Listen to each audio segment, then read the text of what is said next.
ನಮಸ್ಕಾರ ಎಲ್ಲರಿಗೂ welcome back to my channel. ಇವತ್ತಿನ ಬ್ಲಾಗ್ ಶುರು ಮಾಡಕತ್ತೀನಿ ನೋಡ್ರಿ. ಆಲ್ಮೋಸ್ಟ್ ಮಾರ್ನಿಂಗ್ ರೂಟೀನ್ ಜೊತೆಗೆ ಮಧ್ಯಾಹ್ನದ ರೂಟೀನು ಅರ್ಧ ಮುಗಿಸ್ಕೊಂಡು ಬ್ಲಾಗ್ ಶುರು ಮಾಡಿದೆ. ಟೈಮ್ ಆಗಲಿ 11:10 ಆಗಿತ್ತು. ಬಟ್ಟೆ ಮಷೀನಿಗೆ ಹಾಕಿಬಿಟ್ಟು ಎಲ್ಲ ಕ್ಲೀನಾಗಿ ಬೆಳಗಿನ ಸ್ನಾನ ಮಾಡಿಬಿಟ್ಟಿದ್ದೆ. ಸಿದ್ದು ಹೋದ ತಕ್ಷಣ ಸ್ನಾನ ಮಾಡಿ ಪೂಜೆ ಎಲ್ಲ ಮುಗಿಸ್ಕೊಂಡು ಬ್ರೇಕ್ಫಾಸ್ಟು ಅದೆಲ್ಲ ಶುರು ಮಾಡಿದೆ ನೋಡ್ರಿ. ಸೊ ಹೀಗಾಗಿ 9 ಗಂಟೆ ಅಷ್ಟೊತ್ತಿಗೆ ಅವ್ರಿಗೆ ಬಂದು ಬ್ರೇಕ್ಫಾಸ್ಟು ಟಿಫಿನ್ ಎಲ್ಲ ಆಗೇ ಬಿಟ್ಟಿತ್ತು. ಸೊ ಅದ್ರ ಜೊತೆಗೆ ನಾನು ಪಟ ತಿಂಡಿ ತಿಂದು ಉಳಿದೋದೆಲ್ಲ ಕಸನೆಲ್ಲ ಎಲ್ಲ ಮಾಡೋದೆಲ್ಲ ಆಮೇಲೆ ಮಾಡ್ಕೊತೀನಿ 3 ಜನ ಹೋದ್ಮೇಲೆ. ಯಾಕಂದರೆ 8:45 3 ಜನ ಹೋಗಿ ಸಿದ್ದು ಅಂತೂ ಬೆಳಗ್ಗೆ ಬೇಗನೆ ಹೋಗ್ತಾರೆ. ಇನ್ನು ಇವ್ರು ನಮ್ಮ ಮನೆಯವರು ಬೇಗನೆ ಹೋಗೇ ಬಿಡ್ತಾರೆ. ಮತ್ತು ಧೀರಜನು 8:45 8:50 ಹಿಂಗೆ ಬಿಟ್ಟೇ ಬಿಡ್ತಾನೆ. ಸೊ ಅದಾದಮೇಲೆ ಬಾಕಿ ಎಲ್ಲ ಕೆಲಸ ಮುಗಿಸ್ಕೊಂಡು ನಾನು ತಿಂಡಿ ತಿಂದೇ ಬಿಟ್ಟೆ. ಇನ್ನೂ ಒಂದು ಸ್ವಲ್ಪ ಮೆಂತ್ಯ ಪರೋಟ ಐತಿ ಹಿಟ್ಟು. ಆ್ಯಕ್ಚುಲಿ ಹಿಟ್ಟು ಸಿದ್ದುಗ ಬೆಳಿಗ್ಗೆ ನಾನು ಅವನು ಚಿತ್ರಾನ್ನ ತೊಗೊಂಡ್ಬೋದ. ಸೊ ಹೀಗಾಗಿ ಪರೋಟ ಮಧ್ಯಾಹ್ನ ಬಂದು ತಿಂತೀನಿ ಅಂತ. ಸೊ ಅವನಿಗೆ ಒಂದು ಸ್ವಲ್ಪ ಪರೋಟ ಹಿಟ್ಟು ಇಟ್ಟೀನಿ ನೋಡ್ರಿ. ಟಿಫಿನಿಗೆ ಮತ್ತು ಬಾಕ್ಸಿಗೆ ಮತ್ತು ಇದು ಕಷ್ಟ ಮಾಡಿದ್ದೀನಿ ನಾನು.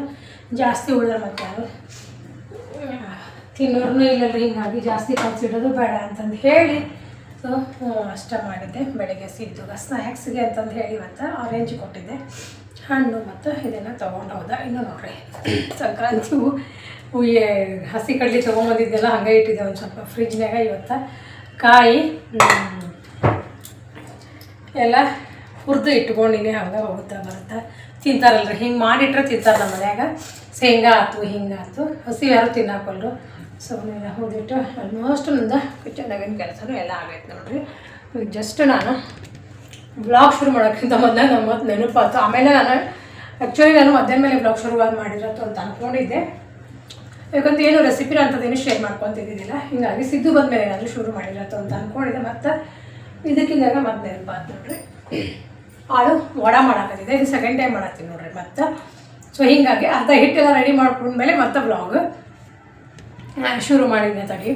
ಶುರು ಮಾಡೋಣ ಅಂತಂದು ಮಾಡಿದೆ ನೋಡ್ರಿ. ಯಾಕಂದರೆ ಸ್ವಲ್ಪ ಶೇರ್ ಮಾಡ್ಕೊಂಡಾಗ ಆಗ್ತೈತೆ ಅಂತಂದು ಹೇಳಿ ಇದಕ್ಕೆ ಹಸೆ ಕಡಲೆ ಹಿಟ್ಟು ಒಂದು ಬೌಲ್ ಹಸೆ ಕಡಲೆ ಹಿಟ್ಟು ಹಾಕ್ಕೊಂಡ್ರೆ ನಾವು 1 ಸ್ಪೂನ್ ಅಕ್ಕಿ ಹಿಟ್ಟು ಮತ್ತು ಜೋಳದ ಹಿಟ್ಟು ಹಾಕೋತೀನಿ. ಕೆಲವೊಬ್ರು ಯಾವುದು ಹಿಟ್ಟು ಹಾಕೋಂಗಿಲ್ಲ, ಬಟ್ ನಾನು ಹಾಕ್ತೀನಿ. ಜೋಳದ ಹಿಟ್ಟು ಹಾಕಿದ್ರೆ ಕಡಲೆ ಹಿಟ್ಟಿನ ಜೊತೆಗೆ ಒಂಥರ ಬ್ಯಾಲೆನ್ಸ್ ಆದಂಗೆ ಆಗತ್ತೆ. ಇಲ್ಲ ಅಂದರೆ ಒಂಥರ ಇದು ಆಗಿಬಿಡ್ತೈತಿ. ಮತ್ತು ಅಕ್ಕಿ ಹಿಟ್ಟಿಗೆ ಒಂದು ಸ್ವಲ್ಪ ಕ್ರಿಸ್ಪಿನೆಸ್ ಬರ್ತೈತಲ್ರಿ. ಸೊ ಹೀಗಾಗಿ 1 ಸ್ಪೂನ್ ಹಾಕ್ಕೊಂಡಿರ್ತೀನಿ. ಅದಾದಮೇಲೆ ಉಪ್ಪು, ಅರಿಶಿಣ ಪುಡಿ ಮತ್ತು ನಮ್ಮದು ಹಸಿಮೆಣಸಿನ್ಕಾಯಿ ಎಲ್ಲ ಹುರಿದು ಪೇಸ್ಟ್ ಮಾಡಿ ಇಟ್ಕೊಂಡಿರ್ತೀವಲ್ಲ ಅದು, ಬೆಲ್ಲ ಮತ್ತು ಹುಣಸೆ ಹುಳಿ ನೋಡ್ರಿ. ಜಸ್ಟ್ ಹುಣಸೆ ಹುಳಿ ಎಲ್ಲ ಕಿವಿಚಿ ಹಾಕ್ಕೊಳಕತ್ತಿದೆ. ಸೊ ಮತ್ತು ನನಗೆ ನೆನಪಾತ ಬ್ಲಾಗ್ ಶೇರ್ ಮಾಡ್ಕೊಂಡ್ರೆ ಅಂತಂದು ಹೇಳಿ.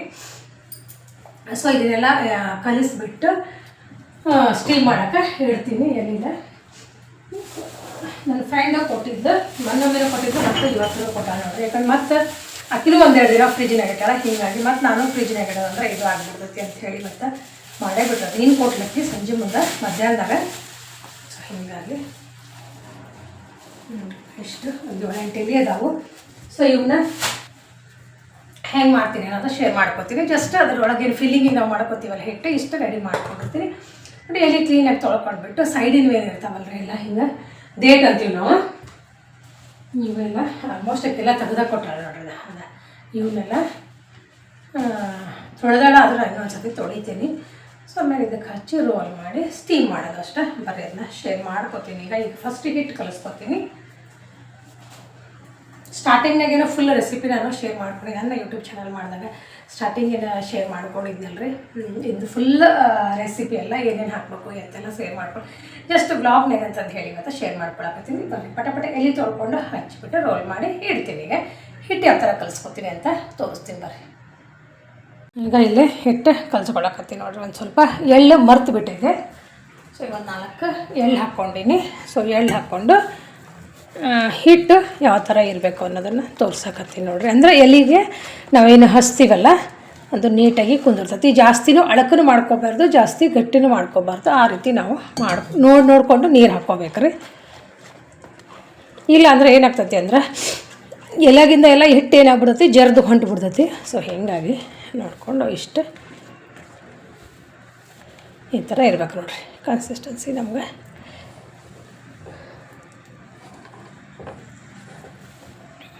ಹಿಟ್ಟು ರೆಡಿ ಆಗ್ತದೆ ನೋಡ್ರಿ. ಈಗ ಎಲೆ ಏನಿರ್ತಾವಲ್ಲ ಇವು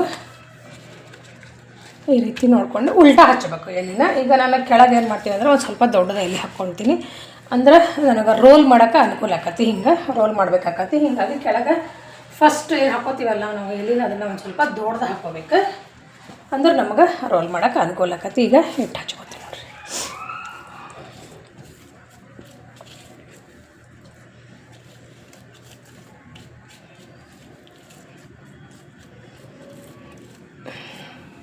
ಈ ರೀತಿ ಒಂದು 4-5 ಎಲೆನ ಹಚ್ಕೋತೀನಿ.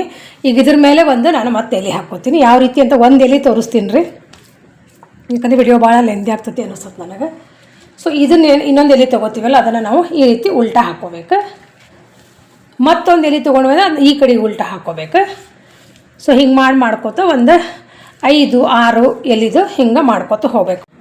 ಈ ರೀತಿ ನಾನು ಹಚ್ಕೊಂಡೆ ನೋಡ್ರಿ. ಈಗ ನೆಕ್ಸ್ಟ್ ಏನು ಮಾಡ್ತೀನಿ ಅಂದರೆ ಇವು ಸೈಡಿನ ಏನು ಇರ್ತಾವಲ್ಲ, ಸೈಡಿನ ಒಂದು ಸ್ವಲ್ಪ ಎಲೆನ ಒಳಗೆ ಹಾಕ್ಕೋಬೇಕು. ಯಾಕಂದರೆ ಹೊರಗಿದು ಆಗಿಬಿಡ್ತದೆ. ಈ ರೀತಿ ಮಾಡೋದ್ರಿಂದ ಏನಾಕತಿ ಅಂದ್ರೆ ಹಿಟ್ಟು ಹೊರಗೆ ಬರೋಂಗಿಲ್ಲ ರೀ, ಅಷ್ಟೇ, ಮತ್ತೊಂದು ಏನಿಲ್ಲ. ಇಲ್ಲೊಂದು ಸ್ವಲ್ಪ ಹಿಂಗೆ ಸೈಡಿಗೆ ಹಿಂಗೆ ಮಾಡಿಕೊಂಡು ಇದನ್ನ ಫುಲ್ಲ ಚೌಕ್ ಮಾಡಿಕೊಂಡು ಗಟ್ಟಿಯಾಗ ಟೈಟ್ ಹಿಡ್ಕೋಬೇಕು ಇಲ್ಲಿ ಅಷ್ಟೇ, ಇನ್ನೇನು.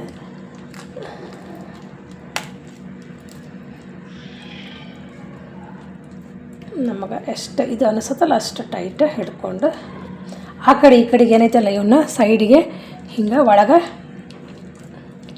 ಅದು ಬೇಕ್ರಿ. ಅವನ್ನ ಹಿಂಗೆ ಮಾಡಿಕೊಂಡು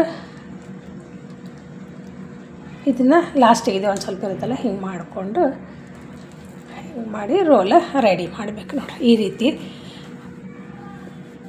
ಹೊರಗಡೆ ಹಿಟ್ಟು ಕಾಣ್ದಂಗೆ ನಾವು ಇದನ್ನು ಮಾಡ್ಕೋಬೇಕು. ಇದು ಬೇಕಂದ್ರೆ ನಾವು ಮತ್ತೊಂದು ಸ್ವಲ್ಪ ಎಲ್ಲ ಇದನ್ನು ಮಾಡಿಕೊಂಡು ಪ್ಯಾಕ್ ಮಾಡಿಕೊಂಡು ಈ ರೀತಿ ಇಟ್ಕೊಂಡ್ಬಿಟ್ರೆ ಒಂದು ರೋಲ್ ರೆಡಿ ಆಯ್ತು ನೋಡಿರಿ. ಈಗ ಅದೇ ಥರ ನಾವು ಅಷ್ಟು ಮಾಡ್ಕೊತೀನಿ. ಈ ರೀತಿ ನೋಡಿರಿ ಸುತ್ತಿ ಇಟ್ಕೊಂಡೀನಿ. ಈಗ ಇದಾಗ ನಾನು ಬೇಯಿಸ್ಕೊತೀನಿ. ನಾವು ಇಲ್ಲಾಂದ್ರೆ ಸ್ಟೀಮ್ನು ಮಾಡ್ಕೊಬೋದು. ನಾವು ಇಡ್ಲಿ ಪಾತ್ರೆ ಹೆಂಗಿರುತ್ತಲ್ಲ ಅದರೊಳಗೆ ಇದನ್ನಿಟ್ಟು ಇದನ್ನು ಬೇಯಿಸ್ಕೊಬೋದು. ಸ್ಟೀಮರ್ ಐತೆ, ಅದು ಇಡ್ಲಿ ಪಾತ್ರೆ ಒಳಗೆ ಬಂದಿರ್ತದಲ್ಲ ರೀ. ಬಟ್ ನಾನು ಇದ್ರೊಳಗೆ ಬೇಯಿಸ್ಕೊಳಕತ್ತೀನಿ. ಸ್ವಲ್ಪ ಅದು 3 ರೋಲ್ ಇದ್ವಲ್ಲ, ಹೀಗಾಗಿ ಈಗ ಕೆಳಗೆ ಒಂದು ಪಾತ್ರೆ ಒಳಗೆ ಫುಲ್ ನೀರು ಹಾಕ್ಕೋತೀನಿ. ನೀರು ಹಾಕಿದ್ದೀನಿ, ಇಟ್ಟಿದ್ರೆ ಮುಚ್ಚಿಬಿಡ್ತೀನಿ, ಕುದಿಸೋಕೆ ಇಡ್ತೀನಿ ನೋಡ್ರಿ. ಈಗ ಈ ರೀತಿ ಇಡ್ತೀನಿ ನೋಡ್ರಿ. ಕೆಳಗೆ ನೀರು ಹಾಕೀನಿ. ಈಗ ಇದಕ್ಕೆ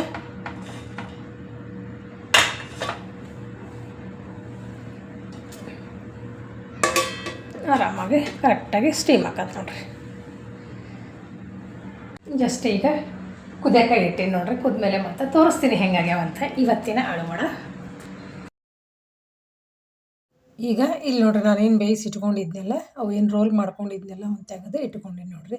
ಒಂದೆರಡು ಇನ್ನು ಸಾಯಂಕಾಲ ಧೀರಜ ಮತ್ತು ನಮ್ಮ ಮನೆಯವ್ರು ಬಂದಮೇಲೆ ಕರೆದ್ರಾತು ಅಂತಂದು ಹೇಳಿ ಬಾಕ್ಸ್ನಾಗ ಹಾಕಿ ಇಡಾಕತ್ತೀನಿ. ಇಲ್ಲೇ ನಾನು ಒಂದು ರೋಲ್ ಕಟ್ ಮಾಡಾಕತ್ತೀನಿ ನೋಡ್ರಿ. ಈಗ ಇದನ್ನ ರೌಂಡಾಗಿ ಕರೆದ್ರೆ ನಮಗೆ ಲೇಯರ್ ಚಕ್ಲಿ ಥರ ಮಸ್ತ್ ಅಂದ್ರೆ ಮಸ್ತ್ ಬರ್ತಾವೆ ನೋಡ್ರಿ. ಇವನ್ನ ನಾವು ಡೀಪ್ ಫ್ರೈ, ಶಾಲೋ ಫ್ರೈ ಮಾಡೋರು ಮಾಡ್ತಾರೆ. ನಾನು ಎಣ್ಣೆಗೆ ಕರೆದ್ಬಿಡ್ತೀನಿ ನೋಡಿರಿ, ಡೀಪ್ ಫ್ರೈನ ಮಾಡಿಬಿಡ್ತೀನಿ. ಕೆಲವೊಬ್ಬರು ಫ್ರೈ ಫ್ಯಾನ್ ಒಳಗೆ ಹಾಕಿ ಒಂದು ಸ್ವಲ್ಪ ಎಣ್ಣೆ ಹಾಕಿ ಎಳ್ಳು ಹಾಕಿ ತೆಗಿತಾರೆ. ನಾನು ಕರಿತಿಗಾಕತ್ತೀನಿ.